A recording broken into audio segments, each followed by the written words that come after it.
What's up, guys? Welcome to the TCG Scrubs podcast. I'm Oscar, and joined with the usual dudes of Colin and Joey. Hey. What's up? And real quick, get all this stuff out of the way, but shout out to all our sponsors for the channel and everything that they help us do here, as well as the patrons. But if you want to check out Happy Little Hug Factory, they do have pre-orders of the new set currently going. They've had it for a few weeks now. You can check out the link in the description below if you want to head that way, and they'll know that we sent you over. Any cashier stuff on their end that you know of, Colin?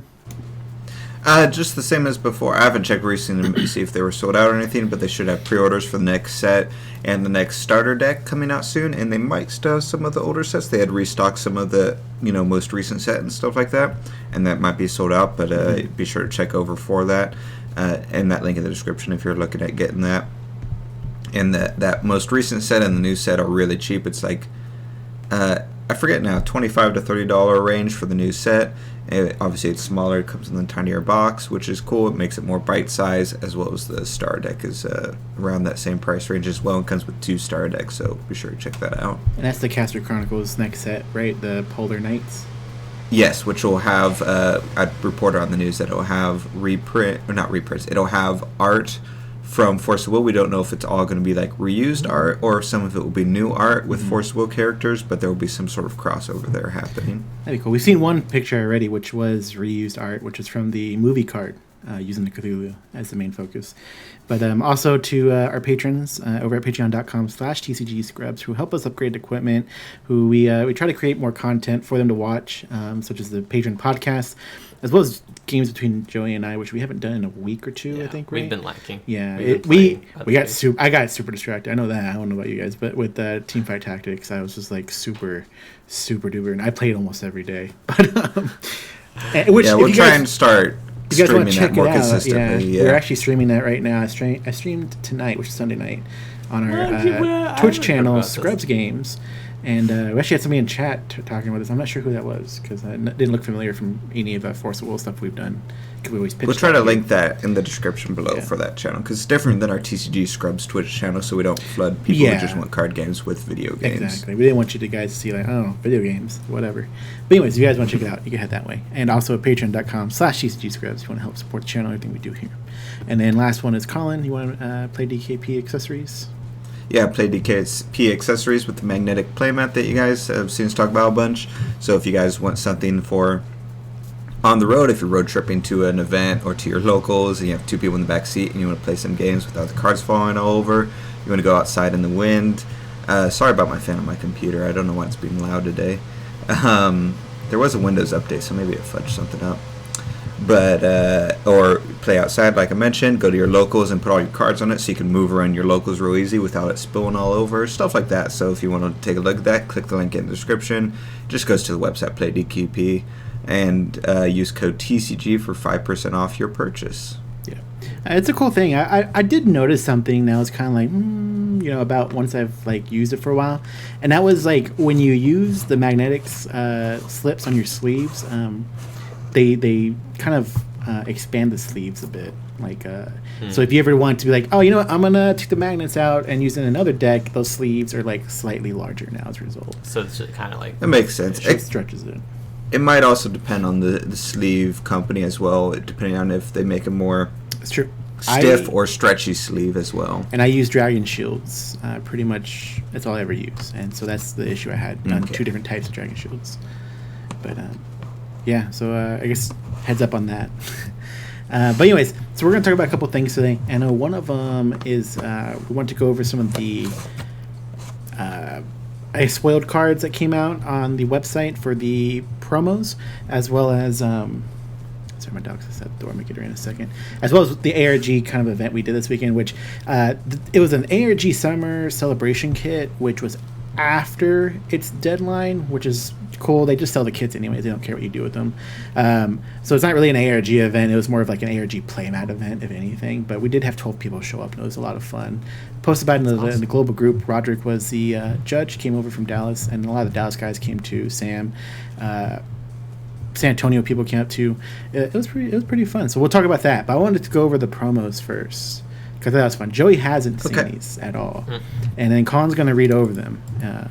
I'm going to mute myself for a second and let my dog in, but go ahead, Colin. Yeah, so we'll start with the most wordy one, which was the one people had trouble reading.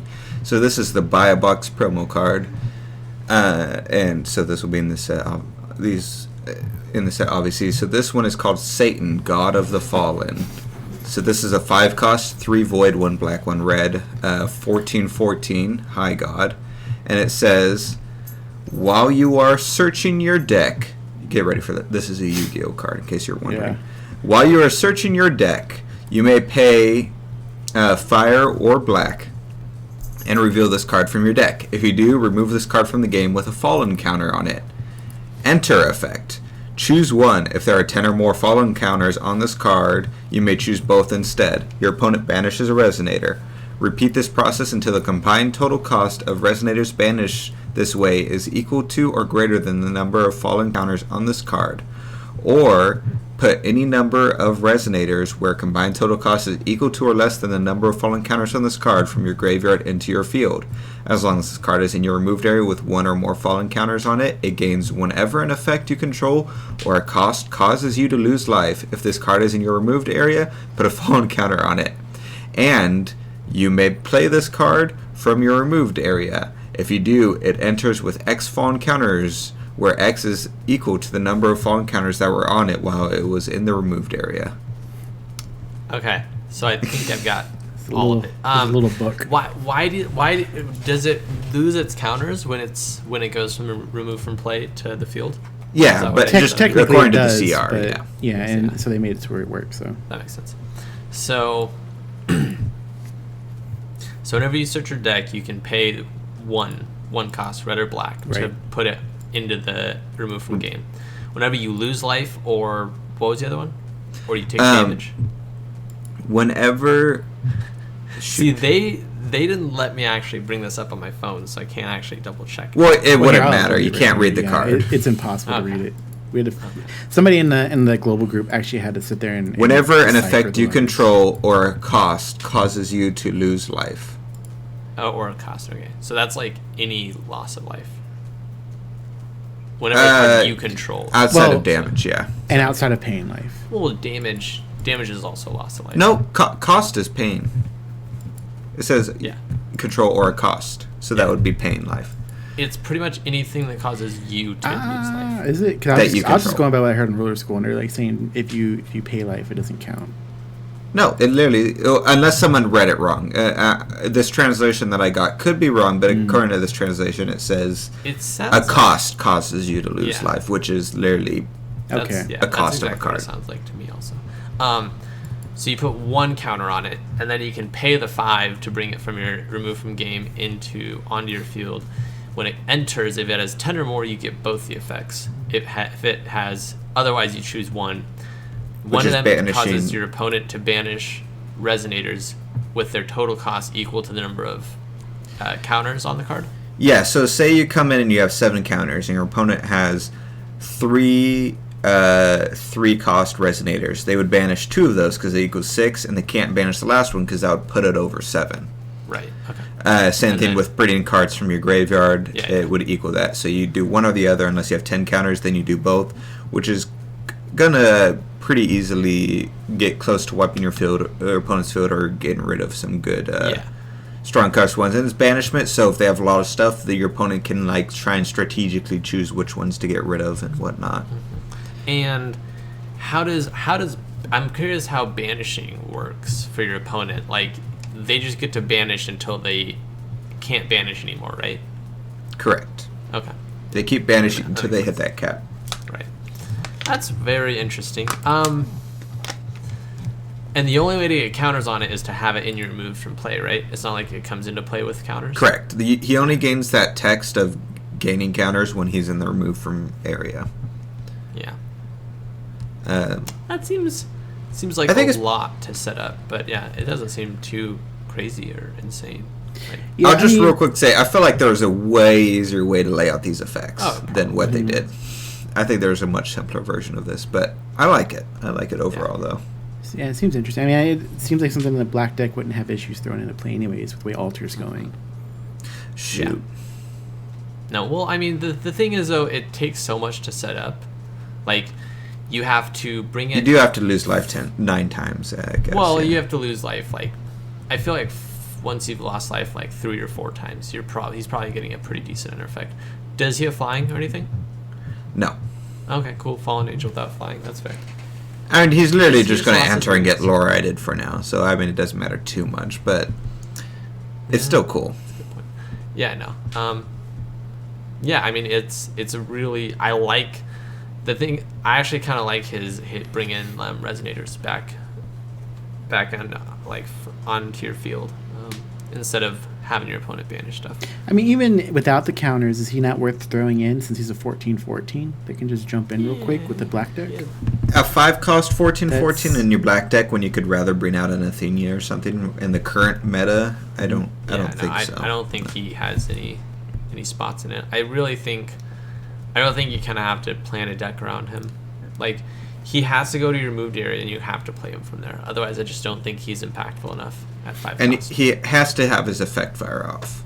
Otherwise, he's useless. Whereas at least like with Athenia, you can still get her effect. Yeah, I just feel like right now, at least, there are decks that can just throw him to the side and gain the effects throughout the game, because the effects take place throughout the game, right? It's like every time you would lose life, or what was it again? I forget. It was so many words. Yeah. It's Every time you basically lose just or lose. pay So, off, yeah. like, Lose. the fact Lose that like most of those black decks are just ramping and to be like searching as well off of altars just to throw in like some Satans to the side off of like 1 cost, searches for like Laylas and stuff like that to help ramp more. Yeah. And then like Yeah. later But you gotta on, have- they've ramped so much they can just play him from a removed area to throw him in. Right. Yeah, I guess you're think running it that would be card that great pays with it. life. I'm just saying, I don't think you would use him just playing him without his counters is what Yeah. I thought we were talking about. Oh, well, I brought it up initially, but then I'm thinking about it more. I'm like, well, I mean, Oh, the yeah. fact that you're just going to keep playing the game, to have a guaranteed dude on the side that you know you can play without having to, like, draw more cards or search things in your deck, and it's just on the side, that just seems pretty good to begin with, yeah. It's like I think there's a lot of places to slot him in. Like, you get to search with Demonic Tutor, you get to search with Demonic Tutor. There's a 1 cost card that loses you 600 life. Like, that's a search that gets 400 where you life. can put him in 400 life. Sorry, Yeah. yeah. And then Freed from the altar. yeah, exactly. Then you have Altar, and then you have Well, like what Oscar was doing was he was gaining life and he just had the Resonator and kept paying 400 life to draw a card a whole bunch of times. So, like, that's Oscar would easily get to the 10 counters pretty quickly, I think, Oh, in his deck. You're Estema. talking about Estema. Estema, yeah. No, she's awesome. So but- I think it actually slots in pretty great. I think Yeah, it's definitely good, I think. the next question comes in, though, is like dual color decks, because this is something that everybody's been kind of discussing. We've seen that all these promos are dual color promos. What We'll keep color are going. they? Well, we'll keep going, 'Cause, but like- this is a black-red card here so far. Well, black red, I feel like you literally already have black red stones. Don't worry, there's other color combinations. And also, I would also like to mention that you could actually tap those black red stones to make yourself lose life anyways. That's something I hadn't thought of. So, like, you could actually No, get doesn't 10 it counters. deal damage? It deals Yeah. damage, not lose life. Yeah, it's Damage That's is two loss of different life, things. so. No. I think okay. I was gonna be clear real quick that I don't think we're 100% clear on the differences, because I listened to Jeremy's podcast last week and everything they said is the opposite of what you guys are saying here. And I'm gonna be honest. it also kinda could, trust like I them said, a it little could bit also more. be two different readings of it, because it is very blurry text. So maybe they have a more correct one, or we Yeah. have a newer one that was more correct. Well, even beyond afterwards. that, We there's don't know. classifications of like damage, loss of life, and different things like that. I don't want to confuse anybody listening to this. Well, yeah, that one I'm iffy on, but the pain life for sure, according to this, is on there. So- but I guess the damage one. I know but- you guys would do it already, but anybody watching this, you want to comment below the differences, just Yeah. so other viewers Well, can yes. go I would- down and They already. reference that If someone's better. going to comment, it's already commented. Like, you guys They're are like, I stupid. commented like 5 minutes ago when you guys Why don't started you- talking about this. why don't you- No, why do you I would still definitely make like videos? to clarify that. Yeah, to have that clarified for us too. Yeah. I in my mind, and maybe I'm just getting this mixed up. I'd have to double check, but I thought that any cause of loss of life would trigger. Also, Well, because if you're watching, tree, and that was an even example that really was cool, brought up was like how tree worked with the loss of life situation. that's what I was trying to think Yeah. of. Yeah.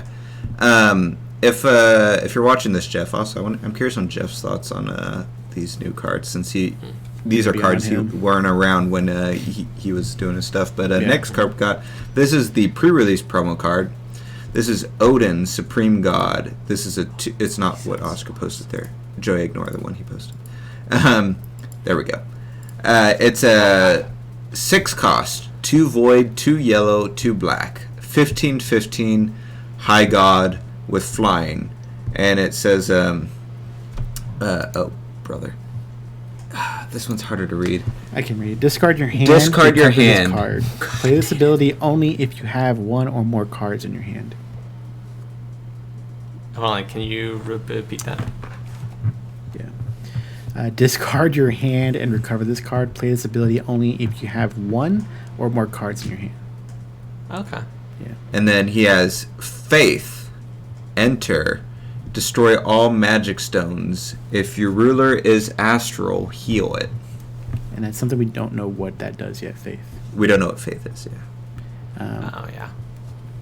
Thoughts, Joey? Theories, yeah, I don't know. Like, what if Faith is like the number of stones that you're, 10 stones equals Faith or something like that? Nah. Yeah, Oscar and I were talking about this. I was thinking, since they're so into flavor sometimes, like, it's to be super cool if, like, Faith was... What was I saying? If it was like, oh, you play this card and you, like, have to... I forget what I said. Like, for example, this isn't the exact example I had, I don't think, but, like, you say, oh, the next card on top of my deck is a Resonator or something, and you look at that and you have faith that it's a Resonator. If it is, he gains the Enter ability. First of all, that's not what I thought of. I'm giving an example of, like, flavor-wise, what I think it could be as far as that. First of all, there's literally a flavor explanation with these cards, because they're all high gods. So I feel like it has to be something about, like, having multiple gods. No, but I think it's more of having... because that would then be, like, a devotion or something like that. Because if the gods are there, you don't need to have faith in them. I think you need to have faith in something else to give them this ability. No. It's kind of... It might be following, like... What is it? Greek gods? Where it's like, oh, they don't have power unless you have faith in them and pray to them. Mm-hmm. Anyways, I feel like it's... 10 magic stones is interesting. It obviously has to be a pretty strong effect. It could be something like whether or not you have multiple high gods on the field, and then, like, whether or not he triggers himself when he comes in. I don't know. No, he seems really good though. I mean, like, another thing on Faith is, like, it looks like a late game ability type thing. Like, if your ruler is astrals, like, it means your rulers come in and died already. And if you look at when they design them, they're looking at probably just the cluster only. A lot of the rulers are judgmenting late. You know what I'm saying? So this may even be, like I said, I'm still leaning towards, like, it's like you control a certain number of somethings, I feel, to gain the ability. The thing is, you don't need your ruler to be astral at all, though. That's just like the last. But I'm just saying, based on the way the ability works, odds are it's later in the game. That's all I was trying to say. Yeah, I mean, maybe. My thing is, it destroys all magic stones, so you're killing your own magic stones too. Like, that's why I feel like it's. And obviously, it's 6 cost, so obviously it's fairly late. But I think that's why it's like a real sacrifice. Like, imagine if it is 10 stones and you put it into play and destroys all your stones. It's like, this is like, you know, you're putting all your faith in this card, right?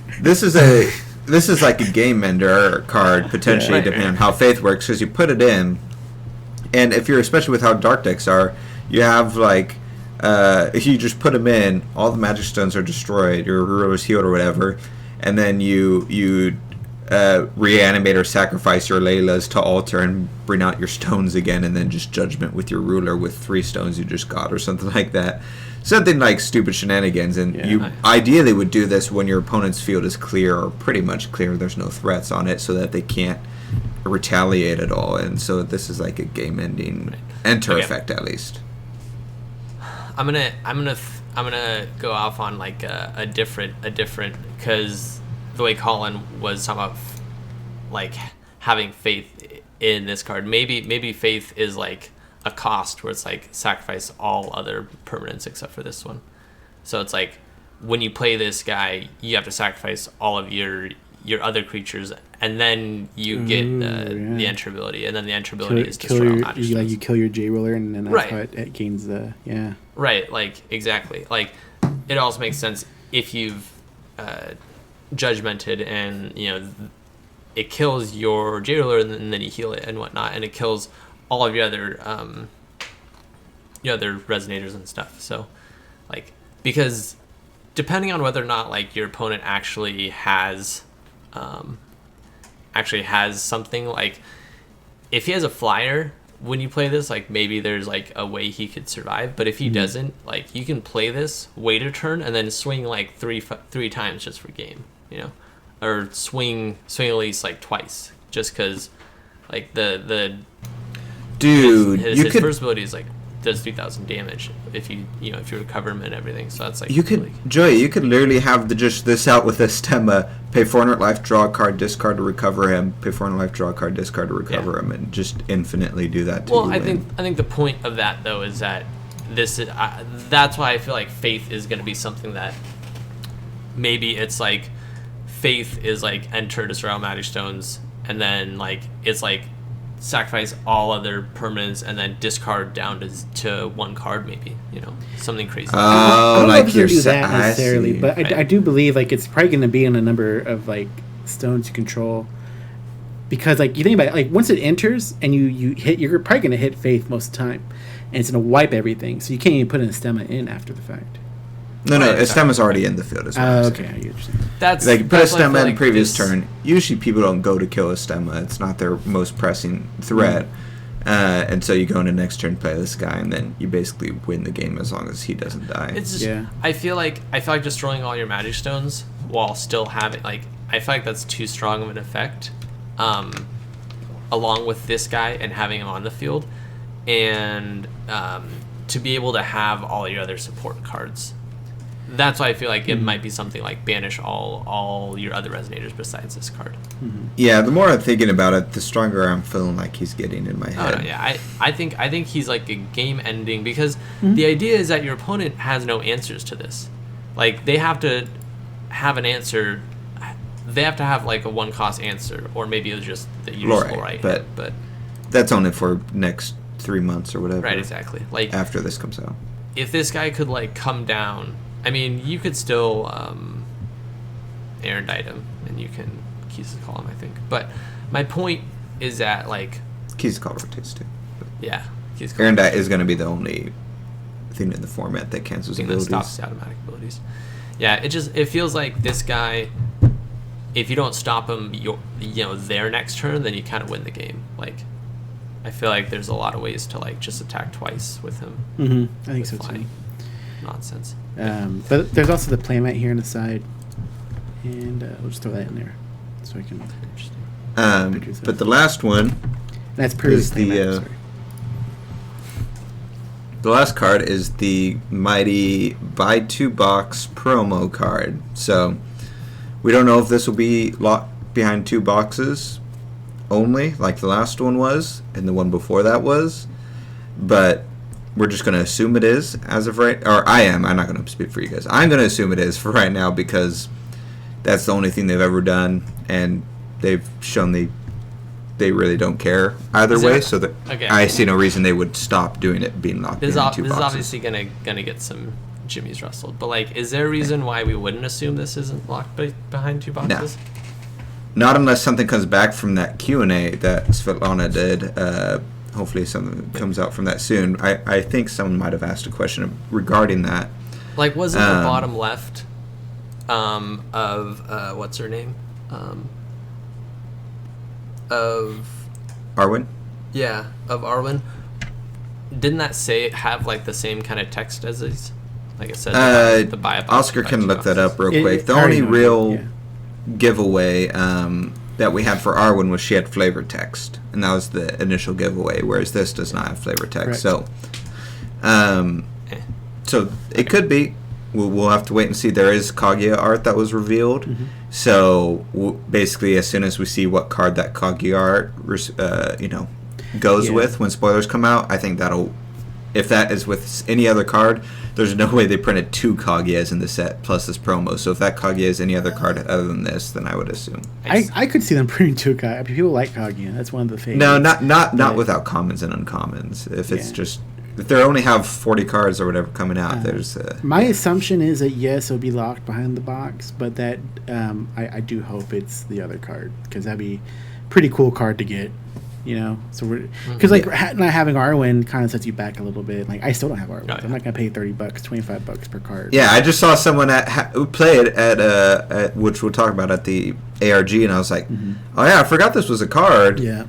Oh, that's cool. It does like that's actually a really good effect he was doing. I'm never gonna see this card again. This is literally I'm never buying that card. But besides that, we went to take a look at the card. So this hopefully this isn't locked because this is a 3-cost green white 7/7 fairy tale / high god quick cast. Enter cancel target spell. Rune 2. You may pay 1 void less to play this card. If you control exactly 5 resonators, this part doesn't matter, exactly 7 magic stones, and there are exactly 5 cards in your graveyard, this card gains flying, and whenever this card deals damage to your opponent, draw 7 cards and recover up to 7 magic stones you control. Oh, that's awesome. So I actually do like that last effect. I think that's one of those weird effects that I really like. Completely useless, but it's fun. Yeah, I mean, we'll probably ignore that from this point out. Yeah. But like Rune 2 is super easy to get to be able to make this a 2-cost card. Especially in a yellow and green deck. Yeah. No, this you're is Rune 2. insane. Yeah. What? So we'll just assume this is a 2-cost from this point out. Pretty much. It's pretty difficult to cast, especially if they don't do dual colors. Like it would be pretty. There's dodgy. no way they're not doing. I am 100% convinced they're doing some and we'll discuss form that of dual card. stones. I wanted to kind of Right. jump into that and give like theories behind it. But I'm definitely not convinced yet. But let's. First of all, I'm gonna say I love the flavor of 5 resonators, 7 magic stones, 5 cards in graveyard. Cause it's a haiku, 5/7/5. Oh. I think that's pretty awesome. Yep. Yeah. That made that ability worth it. Just say it. I love it. No, I mean the card is obviously like crazy insane. It's like just look at. It's Seal, Wind, and literally. Light. Yeah. It's Seal, Wind, It's and just Light, but you powerful. also get a 7/7 body. Yeah. No, it's pretty crazy. It's a crazy strong like tempo. It's just like turn 3 also- you just get to play this dude like. In Wander, if you guys play Wander, you suddenly have a cancel that you can pay with like any will you want, depending on your ruler, because it's a fairy tale. We can't say right. that's a fact of life. I feel like Wander is gonna be not as good because it means you'll have to run one of the rune resonators. Like, I don't know. No, you don't have to. I think paying 1 more to have Paying at 3, right? so paying Graham, 3 for a monocolor 7/7 body that cancels and is basically Seal, Wind, and Light. Yeah, because Grim pays any color for Fairy Tale. Is that right? Is that what Yeah. you're referring to? Grim is it? So like just Mm, Grim something like Alter that. and just run all black stones, and just ramp him in. I don't really like that. Like, Maybe. I feel like if you wanna put this as like a Seal, Wind, and Light in Wander, it would be like you would. Would it not be better than Seal, Wind, and Light since it's a body? Oh yeah, no. It would. Yeah. I think it would be way better. But my point is that like getting the Rune 2 means that you have to run a Divinity ruler, and that might not be as good as the other Wander options. I think that's the only point I'm. But I mean, if you but had to if pay she- 1 more than a Seal, Wind, and Light just to Right. make it a body, I think that'd make it worth it. With a weird second effect. I think so too. And as far as what Joe's saying, like even without the Magic Stone discussion, I don't think dual color is as unprevalent as you think it is, Joey. Like the only real prevalent dual stone right now is the black-red one. And I don't think I saw any black-red decks, but most of the decks I played against were dual color. So I think it's not that hard to run dual color. Yeah, not to mention like Gil's running it, but I feel like other green decks could run it, and it does rotate at the same time Lorite would rotate. But what's it? It's the one where he searches the stone deck for stone. Oh, puts in Absolute players. Awareness. Yeah, Absolute you Awareness. run like say 1 white stone with your green stone deck. You can just search that out immediately. too. Yeah. I'm just the reason I don't think that like clearly there are decks that were designed or have adapted to play dual colors. Like obviously black and red is like a prime example because you have a free black red stone. Obviously Gil is playing them because you can color fix actually really surprisingly easy. And look, yeah, exactly, and look at Brunhild. The reason I guess I'm saying that I'm not convinced is because 2 out of these 3 high gods are like dual colors that already exist. Like black red already has a stone for it, and so does black white, like which has the flippy stone. So yeah, but yellow green are both colors that have always been notorious of being fine when it comes to slotting in other colors. So I don't think it'll be too big of a problem for it, especially green. Green is just always going to do whatever it needs to do. Green white has like 2 of the I guess green doesn't have any mana dorks anymore, but white has its own mana dork. My point, I guess, is that the reason I don't think these are going to be they're not going to like reprint dual stones is because if they had like a blue black card in here, then I would be like, oh dude, they're totally reprinting dual colors or dual stones. So if we see spoilers come out and like the first 3 are just all dual color cards we haven't seen the combinations of yet, you're convinced at that point? Yeah, definitely. See, to me the difference is, and I've seen the argument made like, oh, but every last set kind of has dual colors. It's like, yeah, each one had like a handful of dual colors, like maybe 5 tops. Like I think WOM had the 5 dual color cards, might be wrong, maybe more. If we come out and there's like tons of these dual color cards, that separates the argument at that point to, we're probably going to see dual color type of stones. And even if these were like, if we got these and like we saw like Satan and he was, let's just imagine he was like blue white, and then we saw Odin and she was like green red, and then we saw Kage and she was like blue, I don't know, green, blue, white, or something. Yeah, okay. It's like that would convince me because there's no color combinations currently where you can like run those successfully. Yeah, you can run those. Like these are obviously designed to fit into current stone decks. Stone decks that can already manage that. One other note is, I'm just thinking about this now. These are the first ones, maybe not first, but the fact that these are 3 and they're all the promos. So they're in some fashion a representative of the set. None of these feel tied to a ruler. Usually, whether it be in the resonator typing or the flavor or the visuals of it, it's tied to Brunhild or tied to Hanzo or Chimimi or something like that. Green isn't. And none of these feel tied to any of them. Well, I mean, I guess technically, because Brunhild has Odin's judgment, so that's I guess and then kind of Odin. And then, I don't know much on the whole lore behind a lot of them, so I can't say. I didn't read all the cards and all the lore in them. But I think they do have ties. I don't think Kaguya does, but I think Satan does, probably with Lucifer. And Satan is well, I guess Satan and Lucifer, but that... Oh, okay. I guess I don't read the lore, but that doesn't make any sense to me. It's been like I've seen the global group. They've named some of the other ones, like Loki's going to have so and so. This will have so and so, and I think we've seen a couple of the card arts already revealed to support those theories that a lot of these cards are the gods supporting the rulers. I see what you're saying. Yeah. Interesting. That definitely makes sense. Like we'll probably see. Well, who does Chimimi and Hanzo belong to?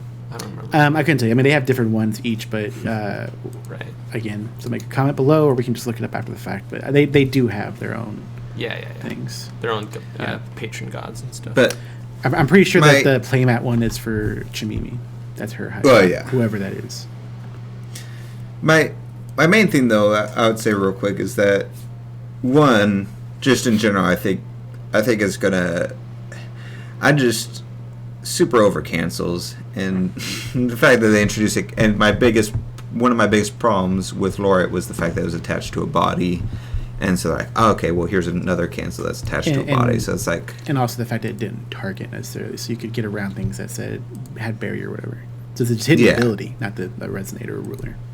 So the fact that we're going back to canceling spells, which do we even have anything outside of Gil's 3 cost that cancel spells that people play? I don't think so. We have Fair Spell technically, but that's about it. So the fact it was nice to have a breather of that, and I feel like that's one of the things, honestly, that lent to more ruler diversity, because if you don't have cancels, you're able to play more stuff, and you also, on the flip side of the coin, don't feel required to play a certain color because you have to run this cancels.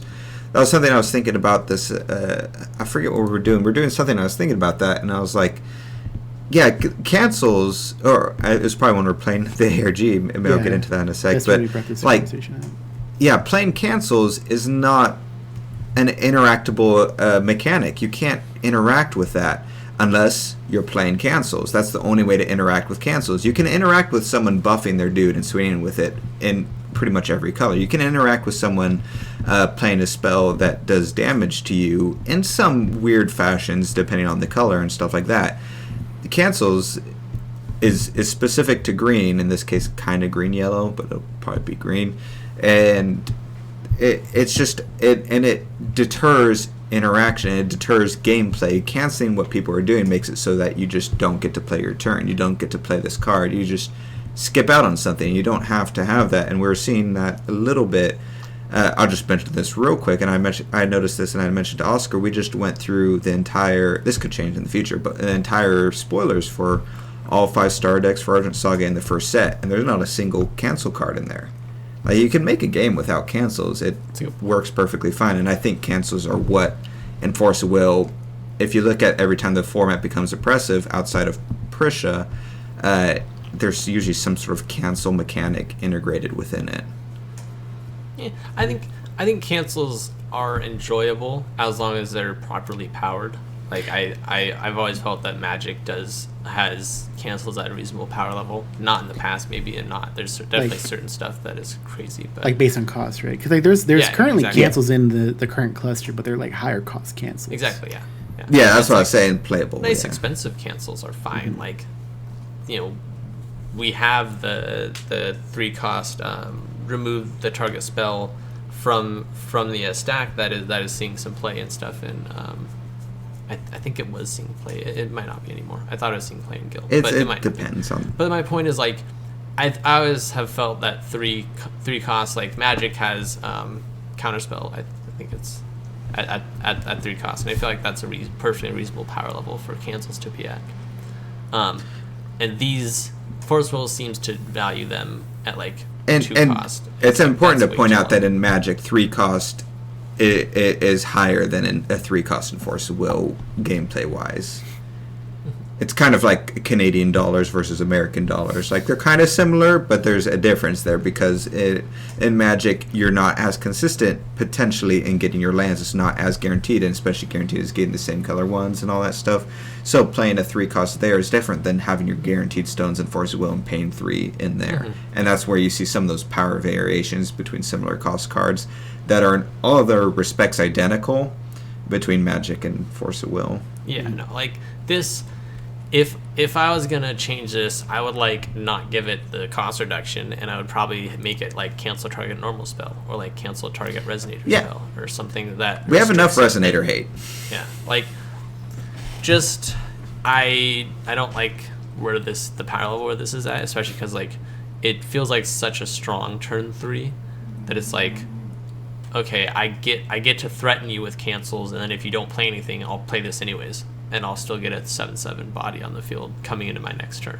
And what about like the argument right now? Like, well, it can be low rated, it can be Keys' called, it can be erudite, for now, things like that. For 3 months, yeah.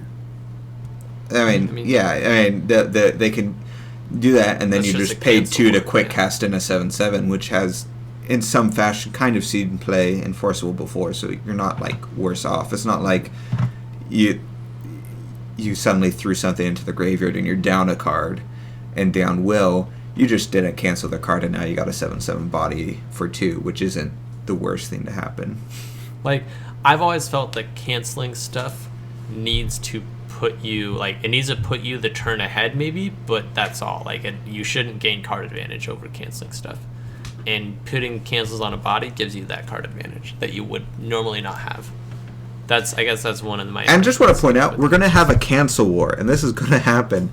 There's literally going to be a cancel war where someone plays this to cancel something, and in response someone laureates it, and in response someone plays this to cancel laureate, and in response someone will like laureate that.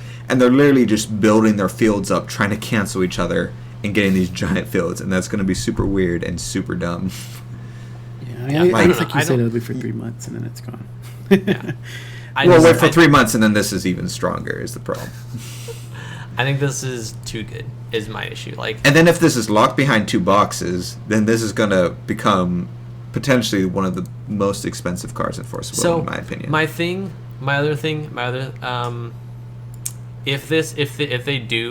they don't introduce like color fixing, then I think this is probably going to be okay. Like, I think I would be okay if you had no way to like, you know, if you had no dual stones or you had no like, or only. Honestly, Gil will probably abuse this pretty good. But my point is like, because it's hard to get like a green-white color base like off your first 3 stones. So I slightly disagree with that. But to move on from that conversation, like one thing I want to point out is it's cool. All these are SRs. Like they've not only been rares at the most probably, but like all 3 are SR cards, which I thought was pretty cool. Even the freaking pre-release promo, I was like, that's amazing. Like, I now want this card for pre-release. How do we know they're SRs? Gold borders. Only SRs have gold borders. Mm. Yeah. That's cool. At the top. Yep. Okay. Yeah, that's pretty interesting. Yeah. But I think we'll save the. Okay, we're low on time. We got like 18 minutes usually by the time we usually wrap up. Do we go dual stones conversation, or do we go to the ARG stuff that we did this weekend? We've kind of talked a little bit about dual stones. Is there more information that's out there? Well, no. I mean, I'm just saying, like, if this is like a trend with the cards, I do see dual stones come back, but not the same dual stones as before. Like, they're gonna have some sort of like change. I think we can go quick with the dual stones conversation. Okay. Yeah, which like case, I feel like we've gotten halfway through it. You know, I think. My opinion was we're not going to get dual stones, but I think we're going to get something color that can produce colors, a la the Lapis dual stones. Maybe not quite that strong. A more, well, I don't know with the new company, but hopefully something more nerfed than the Lapis dual stones, but a variation of that. Even Lapis something dual consistent. stones were crazy strong. Well, I'm saying a nerfed version because even the Lapis were too strong for this current cluster. I think so.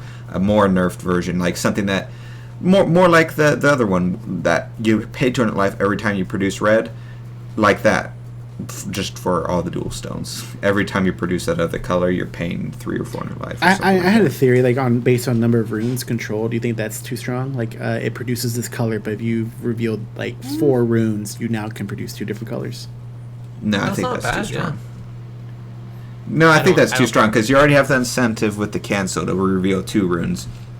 We already have a shiz ton of free runes.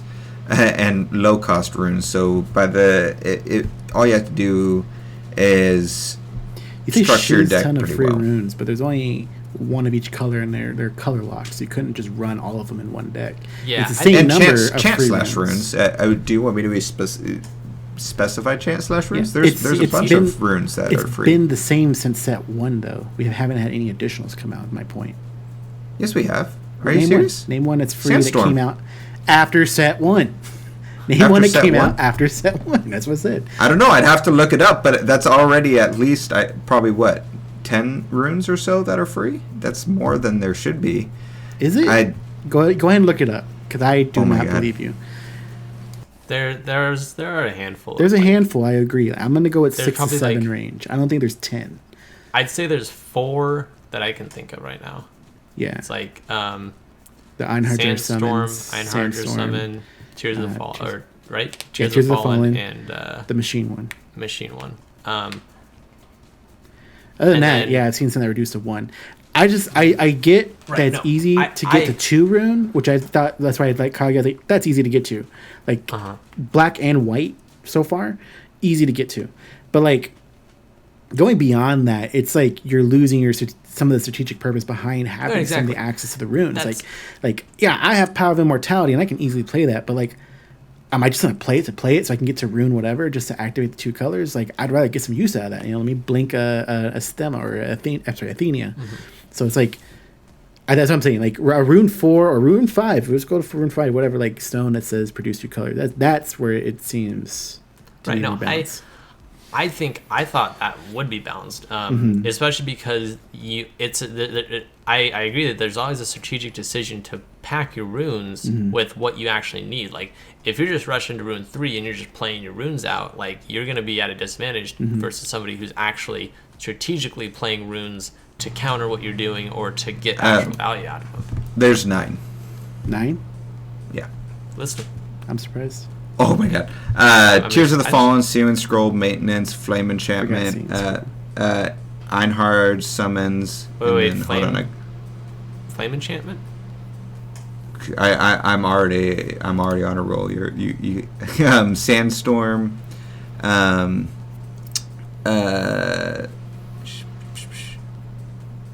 Explore the Unknown. Yeah. I had to like search through all these. Not gonna Light of the Moon. What's that one?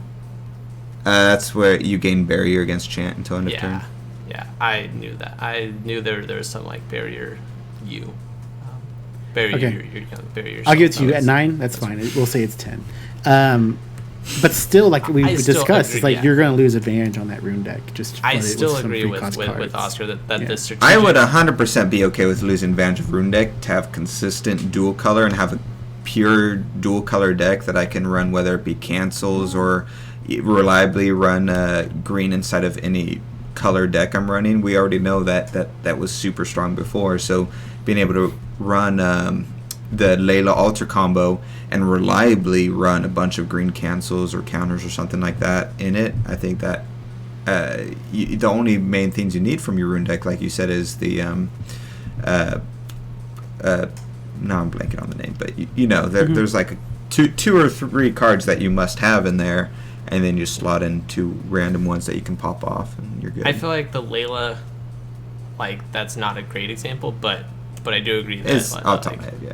There's definitely stuff like that you could totally see. I do feel like that's a tactical, interesting deck building choice, so that I would be okay with them making, though. Is my only thing. Like, if they're like, hey, you guys can run dual colors, but you won't have a very good rune deck, and your rune deck will be like, it'll be really bad. It'll be full of like crap cards that you just play just to get 0 cost cards out, and then you're playing with like a no rune deck. Your ruler is like really slow and takes a bunch, and he's actually not very good because all that stuff. And this is also assuming nothing good comes out that's a chant / rune in this new set as well. We're also missing out on a whole set. Yeah. So I'm just right now I feel like that would be balanced, especially at like rune 4. I think could be the rune 3 might be a little crazy, but I think rune 4 could be dual colors at rune 4 could be really interesting. Yeah. Anyways, but we'll end that conversation there and wait for more cards and stuff to come out, which my prediction still stands on, like, probably 2 weeks from now we at least get some spoilers starting up, which would be cool, because then that'll be 3 weeks before the actual pre-release takes place. But let us know what you guys think on that. This weekend, though, we did have that ARG Summer Celebration Kit, playmat event, however you want to phrase it, which was a lot of fun. We had 12 players come in, Dallas, San Antonio, and Austin.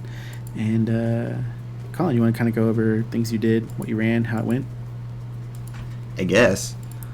So yeah, it was like Oscar had mentioned. We had 12 people show up plus Roderick there judging. So it was really cool. We had the kit with all the playmats and stuff in it. Plus, Roderick brought in some promos. I donated a bunch of promos and a deck box thing. And was there anything else? I had the what they call them. What's the hard plastics things? They have the name. Oh, top the Force of Will top loaders. Yeah, I had those as well. And then Mothership, the place where we played, also gave out booster packs, which was really awesome. I didn't even know that was part of it. But so it was a lot of fun. I ran Arthur Machines, which I had a lot of fun with, and I ended up getting 7th place. I realized afterwards I needed to, in my sideboard, put in slot in Addition Destruction. If I had done that, I probably would have done a lot better. But I mean, my record was pretty good. I lost round 1, and then won the next 2, and then tied the last one. We played 4 games because it just went to time. He won 1, I won 1, and then time ran out. So I felt pretty good for running Arthur machines. I think it went pretty good overall. Yeah, I was going to say, like, you went 2-1-1, and there was, I think, 4 or 5 of us who finished 2-1-1. And with 12 people, they're only cutting top 4. And one of the 4th place people was a 2-1-1. Oh, really? Mm-hmm. That's hilarious. That's just like weird. Like, you know, that guy probably like won one, tied and then lost or something. You know, however the machine, the computer deals with that. Well, yeah, it's based on your opponent's records. Yeah, exactly. That too. Yeah, but so the round lost was against the altar combo. I believe, yeah, that was the altar combo that ran green as well. So it was black green. It was a Hanzo. Yeah, it was Hanzo altar combo. It was that one wasn't very fun to play against because I was telling Oscar about this. This is one of the reasons I'm so against free cost cards because I'd forgot about Ceiling Scroll. I'll be honest, and so I was playing correctly, with the exception of forgetting about Ceiling Scroll. But even that wouldn't have mattered. So I was like, okay, I waited till he was tapped out. I was like, okay, he's completely tapped out. He doesn't have any resonators that can do anything. He's at the disadvantage. He, coming into my turn, should have a penalty for tapping himself out. So I should come out on an advantage if I play this right because he tapped out and so therefore cannot do any shenanigans. So I tapped out 7 stones to play Mystery Box and he just was like, Ceiling Scroll for free. And it's like, well, okay, there's nothing I could physically do about that. There's no way I can play around that outside of just not playing Chance when he is completely tapped out. So it's like, that's one of the reasons I'm so against free cards is you can't, especially quick cast ones, is you can't counterplay them. There was no way to plan around them. It's not like Seal of Wind Light or even the new cancel. At least the new cancel, if your opponent passes turn and has 2 will open and one's light and one's green, you are aware of what might happen and can play accordingly. You play a bunch of low cost units to try and play around it. The next game, I at least tried to bait out the Ceiling Scroll, which I was able to do successfully, so I was able to Mystery Box later in the game. But it's still one of those things where it's like, yeah, I hate free cost cards. But, so yeah, running the Altar combo plus the cancels was just brutal. So he basically is with black and green. You're able to wipe my field, you're able to discard my cards, cancel my abilities, cancel my cards from being played, cancel my runes from being played, and destroy my stones and banish my resonators. So there's pretty much nothing I could do with that deck. Maybe if I ran Addition Destruction, it would have helped a bit, but probably not enough to make me win against that type of deck, which I kind of expected with machines. I didn't think machines would fare well against the Altar combo.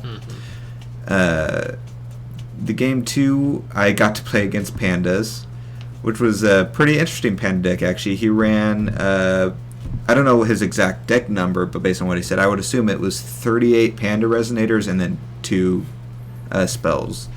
So, which worked out for him because he would play the Panda. That was 2 costs, reveal the top card of your deck. If it's a Panda, draw it. So he was constantly able to populate his hand with Pandas, play them down, and populate his field. But the downside of that is machines do really good against that. So, because machines have, and I run Arthur with antimatter cannon, so it's a Masteren where you could wipe a good chunk of the field. Although I ran Skynet, never played it a single time the entire day, except for one time I should have played it and didn't. And that was a misplay on my part. Which was, I think, when I was playing against you, Oscar. The what now? When we were just playing for fun. Yeah. I think I told you I should have played Skynet and didn't. You did. Did I play Skynet at some point with you? No, you mentioned how you should have played it. Yeah, but I almost played it once the entire day. I just basically wasn't pulling it. It wasn't me not playing it. I wasn't pulling it for some reason the entire day. And the only time I pulled it once was playing against Oscar for fun. Which one is Skynet? Right, is it Skynet? Yeah, Skynet. Is Arthur's other Master Rune deals damage equal to your total attack to your opponent's resonators? Yeah.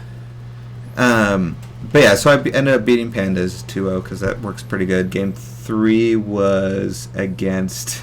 Oh yeah, so this was pretty hilarious. I played against...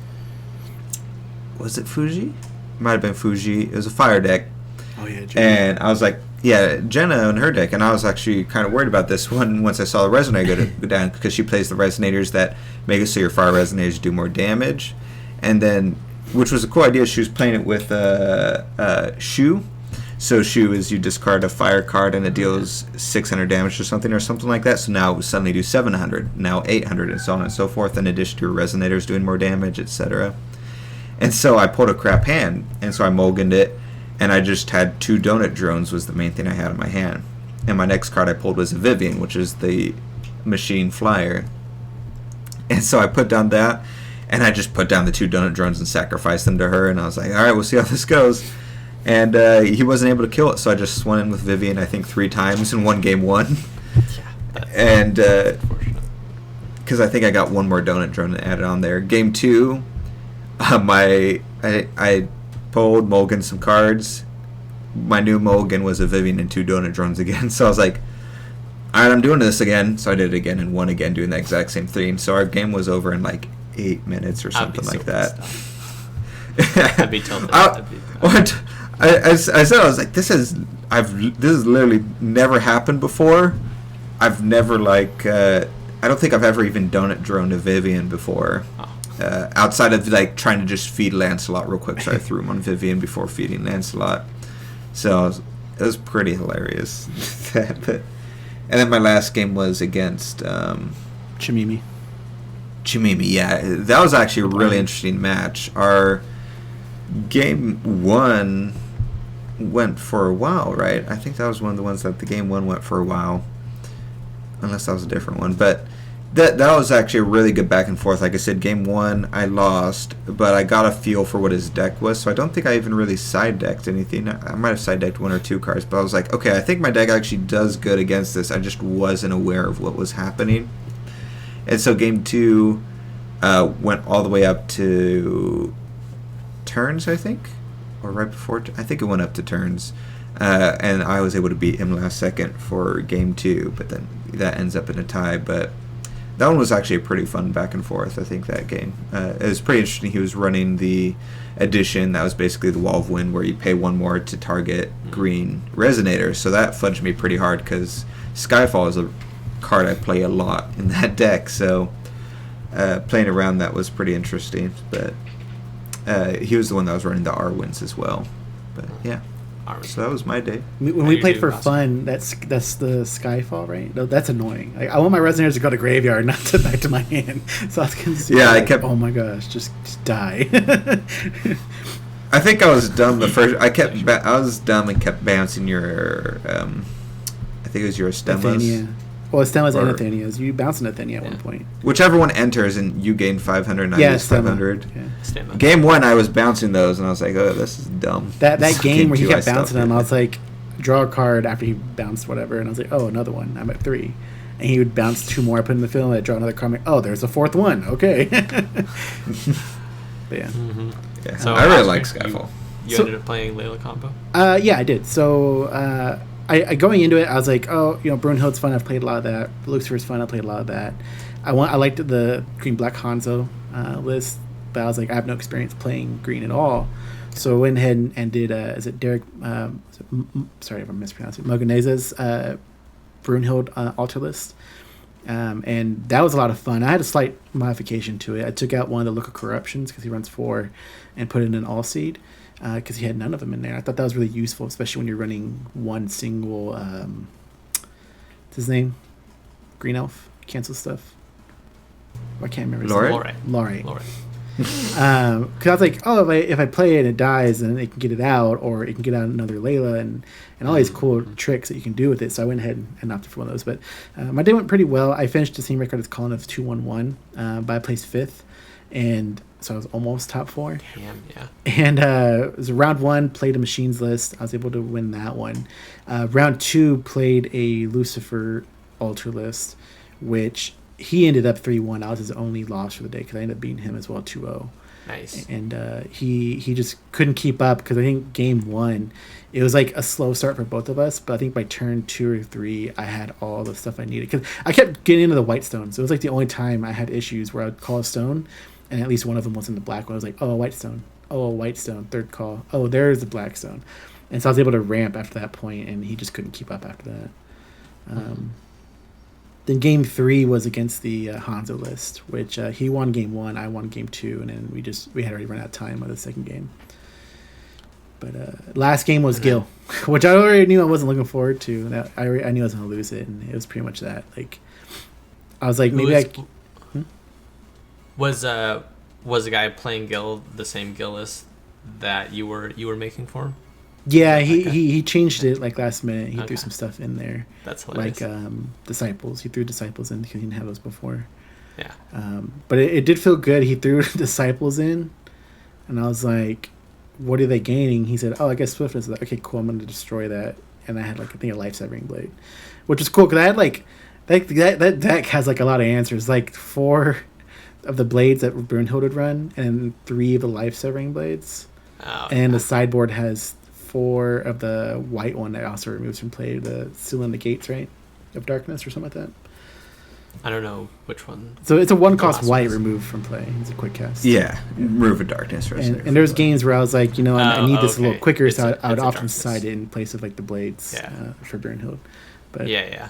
No, there's 1-cost removal is pretty insane. Mm-hmm. Yeah, that's a lot of fun though. Yeah, I'm not surprised you like. I feel like a Hanzo Ultra list would barely beat out like a regular Ultra list because they have they have counters to your Layla combo, but you don't really have combos to their counters to their Layla combo. They should have 4 Lorites available and Sealing Scroll, and it's like you don't really have. What was giving me the benefit in that situation against that deck was the flyers. Having flyers and swinging in to their non-flyers was how I was able to get the win.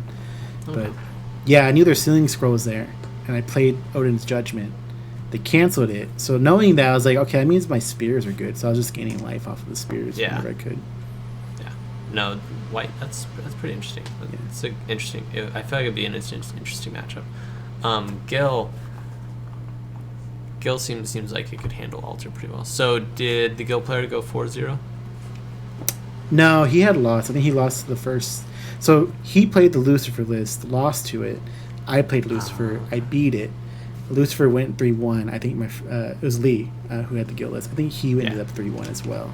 Ended up playing his first round. I think he played another Alter list. It was 3 Alters and a Gil in the top 4. Yeah. But I think he played the Lich version, beat that one out. Then he played the Hanzo version and then beat that one out to win. Okay. So Gil won it all. Or Lee won it all. Yeah, no, Gil took it. Which is really annoying. Yeah. It's really annoying though. But yeah. Gil's a pretty annoying list. Than Alter list. Mm-hmm. It kind of is in a sense. Well, yeah, because I have 1 Lorite in the list, but other than that, it's like I'm not. And that's me stopping you from some of my abilities, not me just stopping your abilities flat out. Yeah. I feel like they would be equally annoying. Mm-hmm. Maybe equally. Yeah, I guess maybe. Anyways. But yeah, it was a fun weekend. We had a blast. Yeah. Hung out. I talked to everybody and stayed until the matches ended. And everybody got their cool playmats. Store bought 16. So for top 8, plus the judge one. And I got a judge one for organizing the event. And then 8 more for people to take home. We had 4 extras, which they're selling off. And it was a fun event. I enjoyed it. Also, the kit came with Argent Saga demo decks and instructional material, so that was funny, and posters. Yeah. Yeah, they're pushing that hard. Yeah. So we're gonna have a little bit more of a chill mini podcast, so be sure to check that out. Oh, I'm sure it's gonna be super chill. Thank you all for hanging out with us, listening, and we'll see you all next week. See you. Bye.